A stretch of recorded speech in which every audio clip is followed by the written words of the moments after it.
Hello everyone, it's Shane Kanto, your Wasteland reviewer, and I'm here to review Hilma. And this is a new biopic of Hilma af Klint, who is believed to be and recognized one of the first great abstract painters of and artists of the Western world.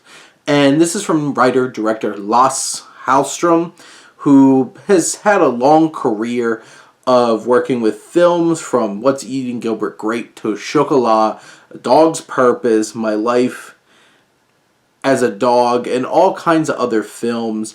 And here he brings his daughter, Tora Hallström, in as Hilma, as a younger woman, and also his partner, Lena Olin, as an older Hilma.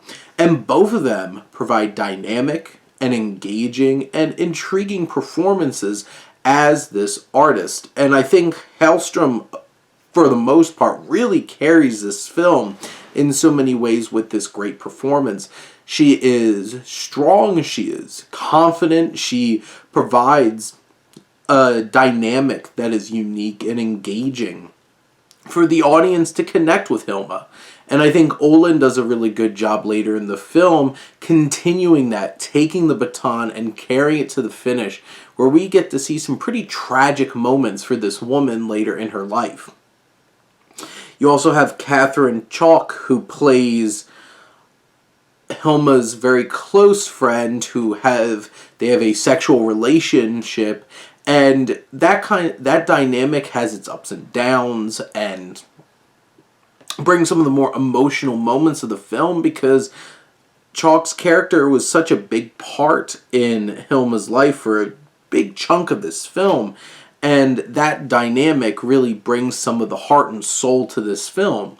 Now, I think Hallström does a fine job visually of bringing this film to life. It is a gorgeous film.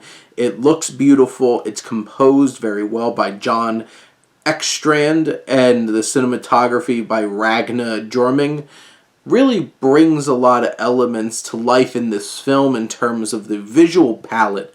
And it's engaging, it's beautiful to look at, and it feels like we're brought into the film and on this journey.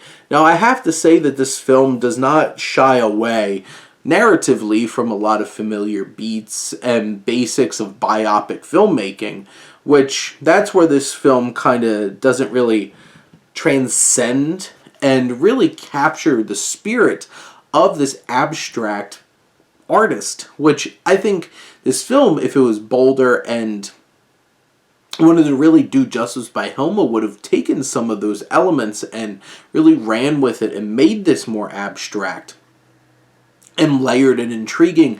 You do get some moments where you can really appreciate Hilma's work and the lengths that she'll go. You do get a decent amount of her spirituality and her connection to these through seances and what really inspired her art. And the film doesn't shy away from tackling those potentially alienating and potentially complex elements of her life, and for a general audience to understand where she was coming from with that. But this particular film, I think Hallström, both the younger Tora and Lasse, give strong work in terms of bringing this woman's life to the big screen. And between Tora Hallström and Lena Olin, we get a very strong performance and a very complex and layered character that we get to experience and really understand on a deeper level. And this particular journey might feel a little bit by the numbers, might feel like it doesn't really scratch enough the surface or try to offer something dynamic. But in the end, I think this is an engaging and interesting story of an even more interesting and engaging artist. And overall, this is a fine little film. But those are my thoughts on Hilma. Let me know what you think, and let's talk some movies. But thank you as always for tuning in and supporting your Wasteland reviewer.